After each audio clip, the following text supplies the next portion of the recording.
యేసుక్రీస్తు మీదకి నా వందనాలు. ఇదని వాక్య నిమిత్తము అపోస్తలుల కార్యములు 2వ అధ్యాయము 38వ వచనం చదువుకుందాము. పేతురు, మీరు మారు మనసు పొంది పాప క్షమాపణ నిమిత్తము ప్రతివాడు యేసుక్రీస్తు నామమున బాప్తిసం పొందుడి, అప్పుడు మీరు పరిశుద్ధాత్మను వరమును పొందుదురు. దేవునికి స్తోత్రం. హల్లెలూయా, హల్లెలూయా. క్రీస్తునందు ప్రియులైన సహోదరి సహోదరులారా, ఆత్మీయ బంధువులారా, ఆయన హెచ్చవలసి ఉన్నది అనేటువంటి కార్యక్రమం ద్వారా మిమ్మల్ని ఇలా కలుసుకోవడానికి దేవుడు ఇచ్చిన అవకాశాన్ని బట్టి దేవుని స్తుతిస్తూ మీ అందరికీ ప్రత్యేకమైన వందనాలు తెలియజేస్తూ ఈ కార్యక్రమం చివరి వరకు చూడాల్సిందిగా మిమ్మల్ని ప్రేమపూర్వకంగా కోరుతున్నాం. మీకు ఏమైనా సందేహాలు ఉన్నట్లయితే దాన్ని దయచేసి వాటిని మాతో పంచుకోవాల్సిందిగా కోరుతున్నాం. తద్వారా వాటి గురించి మనం మాట్లాడుకోవడానికి ఒక చక్కటి ఒక కన్క్లూషన్కి, ఒక కులిక్కి రావడానికి మనం ప్రయత్నం చేద్దాం. నేను చెప్పేవే కాదు, ఎవరు చెప్పేవైనా మీరు ఏకీభవించవచ్చు, విభేదించవచ్చు. అది మీ వ్యక్తిగతమైన అభిప్రాయం. ఏ వ్యక్తి చెప్పిందైనా ఏకీభవించాలి అంటే మాత్రం అవి వాక్యానుసారంగా ఉంటే ఏకీభవించండి, లేదు అంటే అవి వ్యతిరేకించండి. అవి వారి సొంత అభిప్రాయాలు అన్నట్టుగా భావించి వదిలేసేయండి, అంతవరకే. కానీ ఆ సదరు వ్యక్తుల్ని తప్పుపట్టి లేకపోతే వారి గురించి చెడుగా ప్రచారం చేయాల్సిన అవసరం లేదు. దుర్బోధలు ఉన్నాయి, దుర్బోధకులు ఉన్నారు, అబద్ధ ప్రవక్తలు ఉన్నారు, అబద్ధ బోధకులు ఉన్నారు. అంత్య దినముల యొక్క లక్షణం అది. ఇంకనూ అనేక మంది అబద్ధ ప్రవక్తలు, అనేక మంది అబద్ధ బోధకులు వస్తారు, పుట్టుకొస్తారు. క్రీస్తు విరోధి ఉన్నాడు, క్రీస్తు విరోధి మీలో నుంచి బయలుదేరాడు, యాంటీ క్రైస్ట్ అని చెప్పబడుతున్నవాడు. అలాగైతే దుర్బోధకులు ఎక్కడి నుంచి వచ్చారంటే మీ దగ్గర నుంచి, మీ లోపల నుంచి. కొంతమందిని మీరు ఖండించకుండా, వారిని ప్రత్యేకంగా చేసి పెట్టకుండా వారిని హైలైట్ చేస్తూ ఉన్నారు కనుక కొంతమంది దుర్బోధకులు ఉన్నారు. ఆ దుర్బోధనలో కలుసుకోవద్దు, జాయిన్ కావద్దు. మీరు వేరుగా ఉండండి, మీరు విడిగా ఉండండి, మీరు ప్రత్యేకంగా ఉండండి అని దేవుని వాక్యం చెప్తుంది. మొదటి శతాబ్దంలోనే సంఘము ఏర్పడినటువంటి ఒక 10-15 సంవత్సరాలనే దుర్బోధలు ఉన్నాయి. దుర్బోధలకు సద్బోధలకు ఉన్నంత చరిత్ర ఉంది. దురుపదేశానికి సరైన ఉపదేశానికి ఉన్నంత చరిత్ర ఉంది.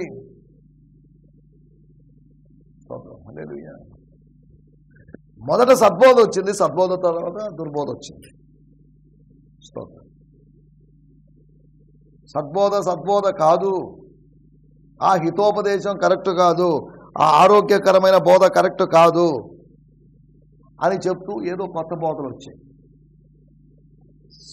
ఈ సద్బోధ వైపు మళ్ళుకున్న వాళ్ళు ఉన్నారు, దుర్బోధ వైపు మళ్ళుకున్న వాళ్ళు ఉన్నారు. కొత్తది ఏదొస్తే దాని వైపు వెళ్ళే వాళ్ళు ఉన్నారు ప్రజలు. కొత్త ఒక వింత, పాత ఒక రోత అన్నటువంటి ప్రవర్తించేటువంటి మనస్తత్వం కలిగిన వాళ్ళు ఉన్నారు. స్థానికులు చెప్తే దాన్ని అంగీకరించరు, కానీ బయట వాళ్ళు ఎవరైనా, విదేశీయులు ఎవరైనా చెప్పారనుకోండి దాన్ని అంగీకరిస్తారు. అదొక అలవాటు అయిపోయింది మనకు. సరే, మనం ఏదేమైనప్పటికీ మనం ఆలోచిస్తున్న విషయాల్లోకి వచ్చేద్దాం. నిన్న మనం కొన్ని జ్ఞాపకాల గురించి ఆలోచించాం. 4 సమాధుల గురించి మీకు చెప్పాను. అవిలో వేరు వేరు సమాధులు ఉన్నాయి, అయినప్పటికీ 4 ప్రాముఖ్యమైనటువంటి సమాధులు. ఒకటి దావీదు యొక్క సమాధి, యోబు సమాధిని గురించి కూడా కొన్ని దేశాల్లో పోయి చూసి వస్తున్నారని, అబ్రహాము సమాధిని గురించి, ఇలా రకరకాల సమాధులు ఉన్నాయి. ఒకటి దావీదు యొక్క సమాధి హ్యూమన్ లిమిటేషన్స్ని, మానవ పరిమితుల్ని తెలియజేస్తుంది. నువ్వు రాజువు కావచ్చు, కానీ ఏం లాభం, ఒకరోజు మట్లో కలిసిపోవాల్సింది. నువ్వు ఎంత గొప్పవాడివైనా, పెద్ద పెద్ద వాళ్ళు చనిపోలేదా? పెద్ద ప్రధానమంత్రులు, లేకపోతే అధ్యక్షులు, లేకపోతే రాజులు, వీళ్ళందరూ చనిపోయిన వాళ్ళే, కాలగర్భములో కలిసిపోయిన వాళ్ళే. కొంతకాలం కనిపించి, కొంతకాలం ప్రకాశించి, కొంతకాలం షైన్ అయిపోయి, కొంతకాలము ప్రసిద్ధులైపోయి, తర్వాత కనుమరుగైపోయిన వాళ్ళే వీళ్ళంతా. శాస్త్రవేత్తలు ఏమైపోయారు? మైకేల్ జాక్సన్ ఏమైపోయాడు? ఇంకా సంపన్నులైన వాళ్ళు ఏమైపోయారు? వీళ్ళందరూ ఏమైపోతున్నారు? తప్పదు, సర్వలోకులు వెళుతున్న మార్గంలో మనము వెళ్లాల్సిందే. వాళ్ళు వెళ్ళారు, మనం కూడా వెళ్లాల్సిందే. రెండోది మనం ఆలోచించిన విషయము రాహేలు యొక్క సమాధి. రాహేలు ప్రసవం ఇంటి దగ్గర జరగకుండా ఎఫ్రాతా మార్గంలో జరిగింది. అలాగే మరియమ్మ యొక్క ప్రసవం కూడా మార్గ మధ్యలో జరిగింది.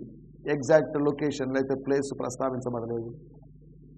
సత్రంలో స్థలము లేనందున పశువుల తొట్లో ఉంచారు అని మనకు తెలిసిన విషయం. ఆయన ఎక్కడ పుట్టాడు అనేది ప్రాముఖ్యం కాదండి, కానీ ఆయన ఎందుకు పుట్టాడు అనేది మనకు ప్రాముఖ్యమైన విషయం. ఎందుకు పుట్టాడు అనే సంగతిని పక్కన పెట్టేసి ఈ రోజుల్లో ప్రజలంతా ఎక్కువ ఎక్కడ పుట్టాడు, ఎప్పుడు పుట్టాడు అనే దానికి డిసెంబర్ 25 పుట్టాడు అనడానికి ఆధారాలు ఏంటి? సరే, డిసెంబర్ 25 పుట్టలేదు, 26 పుట్టాడు అనుకుందాం, 26 పుట్టలేదు, 27 పుట్టాడు అనుకుందాం. ఏదో ఒక రోజు పుట్టాడు కదా. పుట్టాడు అనేది వాస్తవం. డేట్ తెలియనప్పటికీ పుట్టాడు అనేది వాస్తవం. పాత రోజుల్లో తల్లిదండ్రులు ఏదో కొండ గుర్తులు పెట్టుకొని పలాని గాలివాన వచ్చిన సంవత్సరం, పలాని సంవత్సరం అని చెప్తున్నారు తప్ప, ఆ సంవత్సరం అని అంటున్నారే కానీ ఆ సంవత్సరాలు ఎప్పుడో తెలియదు. అలాగని నీకు డేట్ ఆఫ్ బర్త్ తెలియదని నువ్వు పుట్టలేదని అన్నంలో అర్థం లేదు. డేట్ ఆఫ్ బర్త్ తెలియదు. డేట్ ఆఫ్ బర్త్ తెలిసిన వాళ్ళు బర్త్డేలు చేసుకుంటున్నారు. డేట్ ఆఫ్ బర్త్ తెలియని వాళ్ళు లేకపోతే తల్లిదండ్రులు రాయని వాళ్ళు ఏదో ఒక రోజు తమ డేట్ ఆఫ్ బర్త్ అని భావించేసి దాన్ని ఏదో సెలబ్రేషన్ చేసుకుంటున్నారు. అంటే బర్త్డేలు సెలబ్రేట్ చేసుకోమని నేను అనలేదు. బర్త్డేలైనా డెత్ డేలైనా కానీ అలాగుంటాయి, జరుగుతూ ఉంటాయి. మూడోది ఎలీషా యొక్క సమాధి. ఒక సమాధి అంటే ఆయా సందర్భాల్లో నవంబర్ 2వ తేదీ ఆల్ సోల్స్ డే అనేటువంటి రోజు సమాధుల దగ్గరికి వెళ్తారు, సమాధుల పండుగ చేస్తారు. రాబోయే రోజుల్లో వచ్చేటువంటి ఈస్టర్ పండుగ రోజు సమాధుల్లో ప్రార్థనలు చేస్తారు. సమాధుల తోటలో ప్రార్థన చేస్తారు. ప్రభాత ఆరాధనలు అక్కడ జరుగుతాయి. బైబిల్ ఎక్కడ అలాగా సమాధుల్లోకి వెళ్ళి ప్రార్థన చేయమని బైబిల్ ఎక్కడ లేదు. మంచి మందిరము దేవుడు ఇచ్చినప్పుడు మనోళ్ళు ఎందుకో మరి సమాధుల దగ్గరికి వెళ్ళి ప్రార్థనలు చేస్తుంటారు. సమాధుల దగ్గరికి వచ్చి ప్రార్థన చేసినంత మాత్రం అక్కడేం పునరుత్థానం జరిగే అవకాశం లేదు. రేపు ఒకరోజు ప్రభు మధ్యాకాశానికి వచ్చినప్పుడు ప్రభు పిలుపు విని అప్పుడు మృతులు లేస్తారు, అంతవరకే. కానీ మనము ఈ సమాధి మెయింటైన్ చేస్తూ సమాధిని శుభ్రపరుచుకుంటూ కూర్చోవడం వల్ల మనకు వచ్చేదంటూ ఏమీ లేదు. కాకపోతే మన తృప్తి కోసం సమాధిని శుభ్రపరుచుకుంటున్నాం, అంతవరకే. మనం ఆలోచిస్తున్న పాటలు. మూడోది ఎలీషా యొక్క సమాధి. దాన్ని ఎలీషా యొక్క కుమారులో లేకపోతే ఒకవేళ ఎలీషా స్థానములో ప్రవక్త కావలసినటువంటి గేహజీ ఆ ఛాన్స్ మిస్ అయిపోయి గేహజీ స్థానంలో వేరే వాళ్ళు వచ్చారు. వేరే వాళ్ళు వచ్చినప్పుడు ఆ సమాధికి పట్టించుకోలేని పరిస్థితిలో ఉంది. కొన్ని సంవత్సరాల క్రితం నేను తిరువణ్ణామలై అనేటువంటి ప్రదేశానికి వెళ్ళినప్పుడు, తమిళనాడులో వెల్లూరు అవతల ప్రదేశానికి వెళ్ళినప్పుడు ఒక సమాధి చూశాను, రోడ్డు పక్కన ఉన్న సమాధి. ఆ సమాధి అక్కడ ఎందుకు ఉందో ఏంటో మరి నేను తర్వాత నాకు తెలిసిన విషయం, అది చలం అని చెప్పబడినటువంటి ఒక స్త్రీవాద రచయిత యొక్క ఆంధ్రప్రదేశ్లోని లేదా తెలుగు రాష్ట్రంలోని ఒక సంచలనాత్మకమైనటువంటి రచయిత యొక్క సమాధి అని తెలిసింది. ఆదరణకు నోచుకోకుండా ఉన్నటువంటి సమాధులు, ఆదరణకు నోచుకొని మనుషులు, ఆదరణకు నోచుకొని కార్యక్రమాలు, ఇటువంటివి ఉంటాయి. నాలుగోదిగా ప్రాముఖ్యమైనది యేసుక్రీస్తు యొక్క సమాధి. అది తెరవబడింది. అది తెరవబడి యేసు ప్రభు మనకు అనుగ్రహించేటువంటి నూతన జీవితంలోకి ప్రవేశించమని ఆహ్వానం పలుకుతున్నట్లుగా ఉంది. మీరు సమాధిలోకి వెళ్ళి పడుకోమని కాదు, యేసు ప్రభు నుంచిన చోట మీరు కూడా ఉండమని కాదు. తోమా సమాధి మన ఇండియాలో చెన్నైలో మైలాపూర్ దగ్గర అక్కడ ఉందని, అక్కడ ఆయన చంపబడ్డాడని, సమాధి చేయబడ్డాడని ఇలా చెప్పుకుంటున్నారు. వాళ్ళు సజీవులుగా ఉన్నప్పుడు చేసిన కార్యక్రమాలు అవి అద్భుతమైన కార్యక్రమాలు. కాకపోతే వాళ్ళతో ఉన్నట్టు జ్ఞాపకాల గురించి మనం మాట్లాడుకుంటూ ఉన్నాం. ఆ జ్ఞాపకాలు మానవ పరిమితుల గురించి మాట్లాడుతుంది దావీదు సమాధి. మానవుని యొక్క కష్టాలు, శ్రమల గురించి మాట్లాడుతుంది రాహేలు యొక్క సమాధి. మూడవదిగా ఎలీషా యొక్క సమాధి ఒక మనిషి జీవితంలో దేవుని శక్తి ఎంతగా పనిచేస్తుందో. ఆయన ఎముకల్లో కూడా అగ్ని ఉందండి. Is a powerful man. అనగా ఏలియా పవర్లెస్ మ్యాన్ అని నేను అనలేదు. వాళ్ళ గురువు గారైనటువంటి ఏలియా శక్తిహీనుడు, శక్తి తక్కువ వాడు. కానీ ఈయనకి శక్తి ఎక్కువ, ఆయనకి శక్తి తక్కువ. ఈయనకి ఎక్కువ అంటే ఎంత ఎక్కువ, ఎంత శాతం ఎక్కువ అనేటువంటి లెక్కల్లోకి మనం వెళ్ళలేము. ఎవరి గొప్పతనం వాళ్ళది. ఆయా సమయాల్లో అవసరతను బట్టి దేవుడు ఆయా భక్తులను వాడుకున్నాడు. అంతవరకే కానీ కాబట్టి వీళ్ళందరికన్నా ఈయనే టాపు, ఈ మనిషే టాపు, ఇతనే నంబర్ 1 అని మనం వర్గీకరించి లేకపోతే ర్యాంక్స్ ఇవ్వాల్సిన అవసరం లేదు. 4వది యేసుక్రీస్తు యొక్క సమాధి నేటి వరకు ఉందని కానీ ఇవేం రాయబడలేదు. దావీదు సమాధిని గురించి నేటి వరకు ఉందని రాయబడింది. రాహేలు సమాధిని గురించి రాయబడింది, నేటి వరకు ఉందని రాయబడింది. ఎలీషా సమాధి కూడా నేటి వరకు ఉందో లేదో మనకు తెలియదు, అప్పటి వరకు ఉంది. 2వ రాజులుగానో 13వ అధ్యాయంలో చెప్పబడినంత వరకు ఉంది. కానీ సమాధిని ఎవరు మెయింటైన్ చేయని సమాధి ఇంకా ఉండే అవకాశం లేదు. మెయింటైన్ చేస్తున్నవే నిలవన్నప్పుడు మెయింటైన్ చేయనివి ఎలా నిలిచే అవకాశం ఉంది? కాబట్టి మనం ఈ జ్ఞాపకాలను దాటుకుని యేసు యొక్క సమాధి, తెరవబడిన సమాధి మనకు చెప్తున్న విషయం, మానవుని పిలిచిన దేవుడు మానవుని కోసం తాను ప్రదర్శించిన శక్తిని తెలియజేస్తాడు. యేసు లేచాడు కాబట్టి మీరు కూడా లేస్తారు. ఇప్పుడు మూయబడిన మన సమాధి, లేకపోతే మన తాతల సమాధి, మన తండ్రుల సమాధి మూయబడింది. అది ఒకరోజు తెరవబడుతుంది. దాన్ని ఎవరో తవ్వుతారు, తెరుస్తారని కాదు. అది ఒక శబ్దానికి మనుష్య కుమారుని శబ్దము విను గడియ వచ్చినప్పుడు మనుషులు సజీవులైన వారు వింటున్నట్టుగా మృతులైన వారు వినగలరు. అన్నీ వినగలరని కాదు, మనం చెప్పే కథలు, కథలు, మనం చెప్పే సైన్స్ విషయాలు వాళ్ళు వినగలరని కాదు. కానీ మనుష్య కుమారుని వాళ్ళు శబ్దం వినగలరు. ఆజ్ఞాతిక్రమం చేసి పాపము చేసి ఆత్మీయంగా చచ్చిపోయినటువంటి ఆదాము దేవస్వరాన్ని వినగలిగాడు. ఎలా వినగలిగాడు? ఆ తోటలో ఇంకెవరు లేరు, వాళ్ళిద్దరే ఉన్నారు. జంతువులు దేవుని స్వరాన్ని విన్నాయని అక్కడ రాయబడలేదు. కానీ మానవుడు మాత్రమే, దేవుని యొక్క పోలిక స్వరూపం చొప్పున సృష్టించబడిన వాడు మాత్రమే దేవుని స్వరం విన్నాడు. కాబట్టి మనం అర్థం చేసుకోవాల్సిన విషయం, మానవుని కోసం దేవుడు ప్రదర్శించిన శక్తి, పునరుత్థానపు శక్తి. యేసును మృతుల్లో నుంచి లేపినవాడు ఆయన ఆత్మ ద్వారా మనల్ని, మన జీవితంలోని శరీర క్రియలను నిర్వీర్యం చేసి చంపి మనల్ని ఆత్మీయంగా బ్రతికించగలడు. దేవుని స్తోత్రం. వీటి గురించి మనం నిన్న మాట్లాడుకున్నాం. రండి, దినం కొరకై ఏర్పాటు చేయబడిన లేఖన భాగం. స్తోత్రం, హల్లెలూయా. అపోస్తుల కార్యములు 2వ అధ్యాయము 38వ వచనం. అపోస్తుల కార్యములు 2వ అధ్యాయం 38వ వచనం.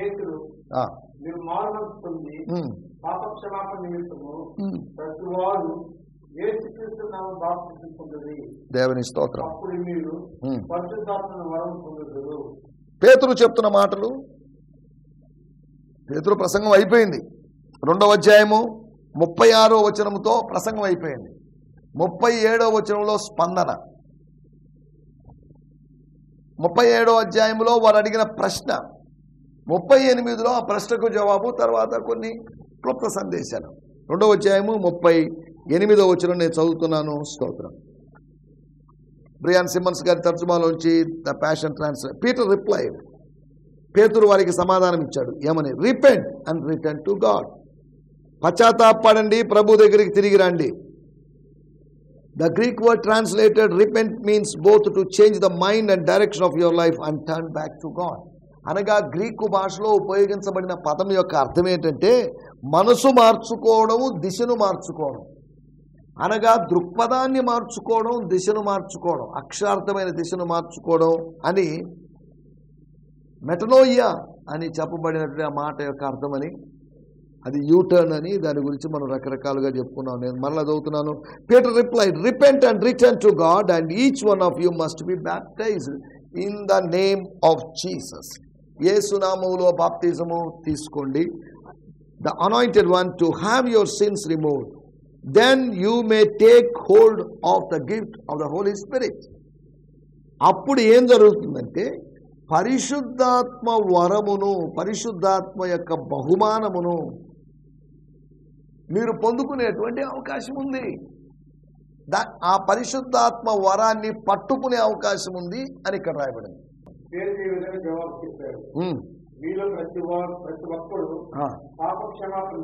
మీలో కొంతమంది అని కాదు, మీలో ముందుగా నిర్ణయించబడిన వారిని కాదు, మీలో ప్రతి ఒక్కరు మారు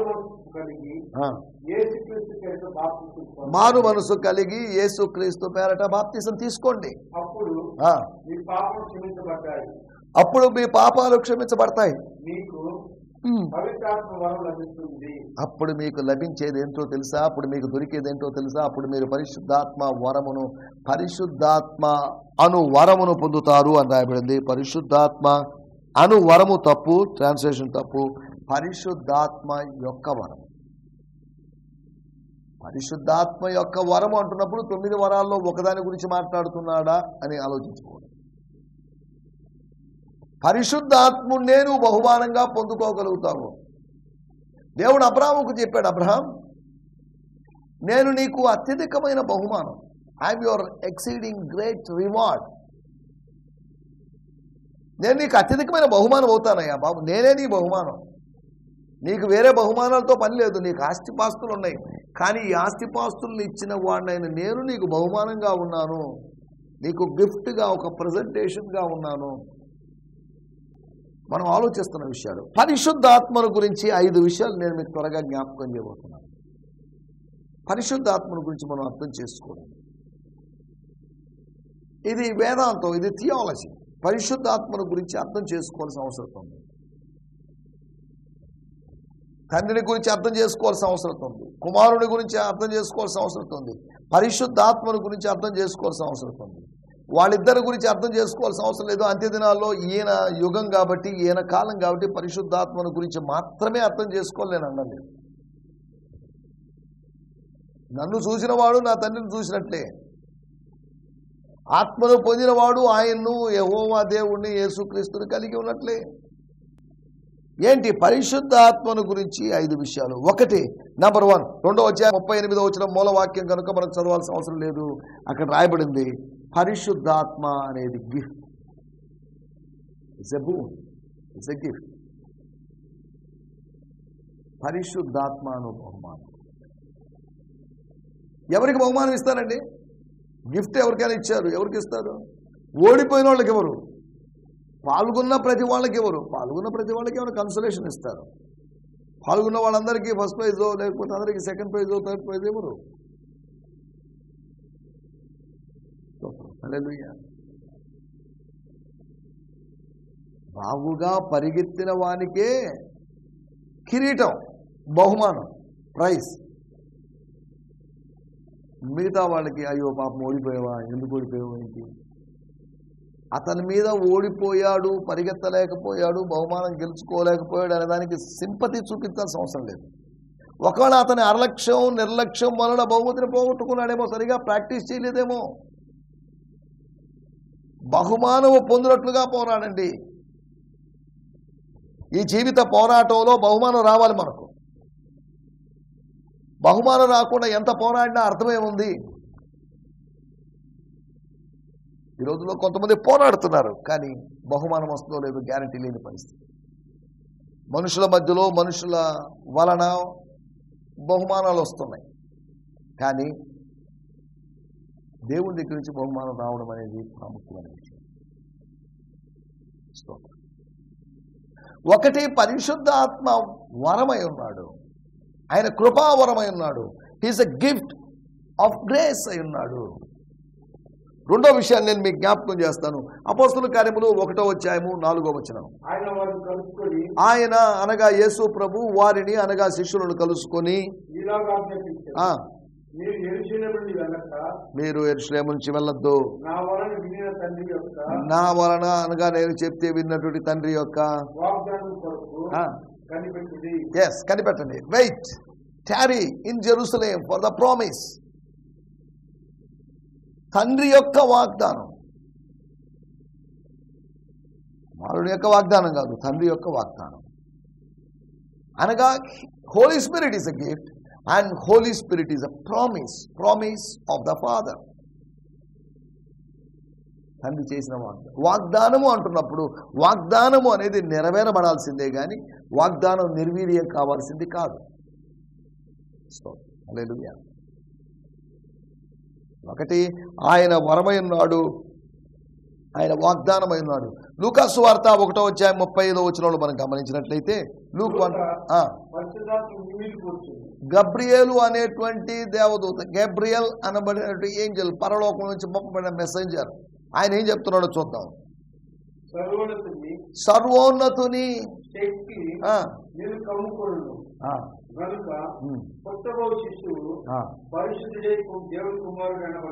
అమ్మా గుర్తుపెట్టుకో ఒక విషయం, నువ్వు పురుషుని ఎరగని దానివి వాస్తవం, నీకు తెలుసు, మాకు తెలుసు, స్వర్గంలో దేవునికి తెలుసు. ఇది ఎలాగా నువ్వు అడిగావు, నువ్వు అడగడంలో తప్పేం లేదు, ఎవరైనా అడుగుతారు, అడిగే అవకాశం ఉంది. How is it possible? ఒకవేళ యోసేపుతో నేను తొందరపడి ఏదైనా జరిగితే ఒకవేళ పుట్టాడంటే దానికి ఒక అర్థం ఉంటుంది. కానీ ఇప్పుడేంటి ఆల్ ఆఫ్ సడన్ గా వాట్ ఈస్ దిస్? స్తోత్రం, హల్లెలూయా. దీనికి అంతటికి ఒకటే పరిష్కారం, నేను ఒకటి చెప్తున్నా వినండి. సర్వోన్నతుని శక్తి నిన్ను కమ్ముకుంటుంది, శక్తి నీ మీదకి వస్తుంది, శక్తి నిన్ను ఆవరిస్తుంది. ఆ సర్వోన్నతుని శక్తియే పరిశుద్ధ ఆత్మశక్తి. సర్వోన్నతుడు అంటే దేవుడు, దేవుని శక్తి నిన్ను కమ్ముకుంటుంది. పొగ మంచులోకి వెళ్ళిన మనిషి కనబడకుండా పోయినట్టు, పోగకుండా వెళ్ళినాడు అవతల వ్యక్తులకి కనబడకుండా పోయినట్లుగా. హల్లెలూయా. మనం ఆలోచిస్తున్న విషయం, ఆయన శక్తి అయి ఉన్నాడు, అనగా శక్తి కలిగిన వ్యక్తి అయి ఉన్నాడు. కేవలం శక్తి కాదు, శక్తి కలిగిన వ్యక్తి అయి ఉన్నాడు. తండ్రి, కుమార, పరిశుద్ధాత్మ, వీరి ముగ్గురు, లేదా తండ్రి కుమారులు అనబడిన వాళ్ళు వ్యక్తులై ఉన్నారు. దే హ్యావ్ సమ్ పర్సనాలిటీ, వాళ్ళకి వ్యక్తిత్వం ఉంది, వాళ్ళు వ్యక్తులు. పరిశుద్ధాత్మ శక్తి అంటున్నప్పుడు పరిశుద్ధాత్మ మాత్రమే శక్తి కలిగిన వాడు, తండ్రి కుమారులు శక్తి లేని వాళ్ళని కాదు దీని అర్థం. మనం ఆలోచిస్తున్న మాట, ఏమై ఉన్నాడు పరిశుద్ధాత్ముడు? What is holy spirit? ఆయన ఏంటి? పరిశుద్ధాత్మను గురించి ఎన్నో భ్రమలు ఉన్నాయి. న్యూమటాలజీ అనేటువంటి ఒక శాస్త్రం ఉంది. న్యూమా అనగా ఆత్మ, పరిశుద్ధాత్మ శాస్త్రం. ఆయన ఒకటి వరమై ఉన్నాడు, రెండు వాగ్దానమై ఉన్నాడు, మూడోది శక్తి అయి ఉన్నాడు. He is the power of utmost, లేకపోతే హయ్యర్ గాడ్. దేవుని స్తోత్రం, హల్లెలూయా. నాలుగో విషయం, ఆయన ఏమై ఉన్నాడు? అపొస్తల కార్యములు 10:46.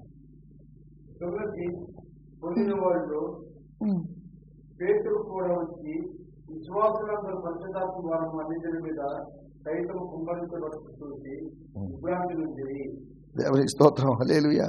వాళ్ళకి విభ్రాంతి కలిగిందండి. దేనికి? వాళ్ళకి విశ్రాంతి కలిగిందని కాదు, విభ్రాంతి. పేతురుతో కూడా వచ్చిన వాళ్ళకి షాక్ అయిపోయారు. ఏంటిది?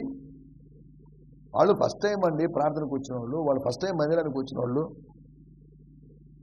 సున్నతి పొందిన వారిలో పేతురుతో కూడా వచ్చిన విశ్వాసులందరూ పరిశుద్ధాత్మ వరము అన్యజనుల మీద సైతము కుమ్మరించబడుట చూచి, ఒక దృశ్యం వాళ్ళని విభ్రాంతిలోకి నడిపించింది. అన్యజనుల మీద సైతం, అన్యజనుల మీద కురిపించబడదు, కుమ్మరించబడదు అనుకుంటున్నారు వాళ్ళు. కానీ అన్యజనులను కూడా తన ప్రణాళికలో భాగంగా చేసి అన్యజనులను త్రోసివేయక, అన్యజనులు అనే ముద్రను వాళ్ళు ఆ ముద్రలోనే ఉంటూ ఉన్నప్పుడు, అదే ఊహలో వాళ్ళు ఉంటున్నప్పుడు, వాళ్ళు అన్యజనులు కాదు ఆత్మీయజనులు, ధన్యజనులు అన్నట్టుగా ప్రభు ప్రవర్తించాడు.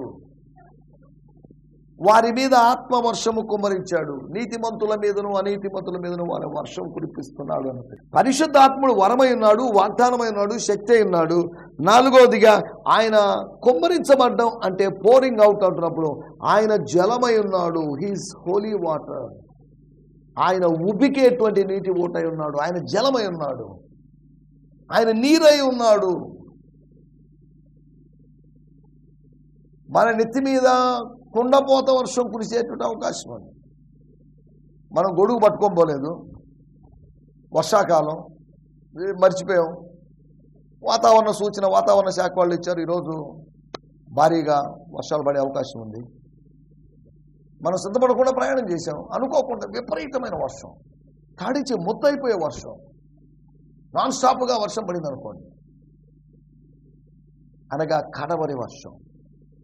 పరిశుద్ధాత్ముడు అలా పోల్చబడ్డాడు. వర్షముతో, కుమ్మరించబడుతున్న నీటితోనూ కుమ్మరించబడుతున్నటువంటి కుండపోతగా కురియుతున్నట్టు వర్షంతో ఆయన పోల్చబడ్డాడు. దేవుని స్తోత్రం, హల్లెలూయా. పరిశుద్ధాత్మ వరమై ఉన్నాడు, వాగ్దానమై ఉన్నాడు, శక్తి అయి ఉన్నాడు, జలమై ఉన్నాడు. 5వ విషయం చెప్పి నేను ముగిస్తాను. ఎఫెసీ పత్రిక 1వ అధ్యాయం 14వ వచనం. దేవుని మహిమకు, గాడ్స్ గ్లోరీకి, లేకపోతే దేవుని మహిమకు, గ్లోరీకి కీర్తి కలగాలి. దానికి ఒక పబ్లిసిటీ రావాలి, దానికి ఒక పాపులారిటీ రావాలి, దానికి ఇంకా గ్లోరీ రావాలి. ఆయన సంపాదించుకున్న ప్రజలకు విమోచన కలుగు నిమిత్తము, వారికి విమోచన, తను సంపాదించుకున్న వారికి విమోచన కలుగు నిమిత్తము ఈ ఆత్మ, ఈ పరిశుద్ధాత్మ మన స్వాస్థ్యమునకు, మనం పొందబోయే స్వాస్థ్యానికి సంచకరువుగా ఉన్నాడు. He's like earnest money, he's like a deposit. ఆయన డబ్బు కాదు, పరిశుద్ధాత్మ అంటే డబ్బు కాదు. కొన్ని సంవత్సరాల క్రితం పాస్టర్ గారు ఆయన ప్రభువును నిద్రించారని ఆయన నా దగ్గరికి వచ్చి, పరిశుద్ధాత్మ జరులు త్వరగా గురిపించాను సార్ అన్నాడు. ఏంటయ్యా పరిశుద్ధాత్మ జరులు? నేను గురిపించేదేంటి? డబ్బును ఉద్దేశించి. చాలామంది ఇలాగే చెడు అభిప్రాయాల్లో ఉంటున్నారు. ఆయన కుమ్మరించబడ్డాడు, ఆయన సంచకరువు అయి ఉన్నాడు, ఆయన భయానా అయి ఉన్నాడు, టోకన్ అడ్వాన్స్ అయి ఉన్నాడు. దేనికి? మన స్వాస్థ్యానికి, మనము పొందబోయేటువంటి, మనం ప్రవేశించేటువంటి, మన యుగంలో ఉండబోయేటువంటి స్వాస్థ్యానికి ఆయన షూరిటీ అయి ఉన్నాడు, డిపాజిట్ అయి ఉన్నాడు. కాబట్టి వాగ్దానమైన, వరమైన, శక్తి అయిన, జలమైన, వర్షమైనటువంటి, సంచకరువైనటువంటి పరిశుద్ధాత్మ అనుభవం కలిగి, ఆయన నింపుదల కలిగి, ఆయన నడిపింపు కలిగి ముందుకు సాగడానికి ప్రభు మనకు సాయం చేయగాక. ఆమేన్. ఈ సందేశము మీకు ఆశీర్వాదకరంగా ఉందని నమ్ముచున్నాము. ప్రార్థనా అవసరతల కొరకు మమ్మల్ని సంప్రదించవలసిన మా చిరునామా గిద్యోన్ మిషన్ చర్చ్, 6వ వీధి, శాంతినగర్, నెల్లూరు 4, ఆంధ్రప్రదేశ్. పిన్ 524004. మా ఫోన్ నంబర్లు 7036443613 మరి ఒక నంబర్ 9392293010. మా ఈమెయిల్ ఐడి gfihmi2015@gmail.com. దేవుడు మిమ్మును ఆశీర్వదించునుగాక. ఆమేన్.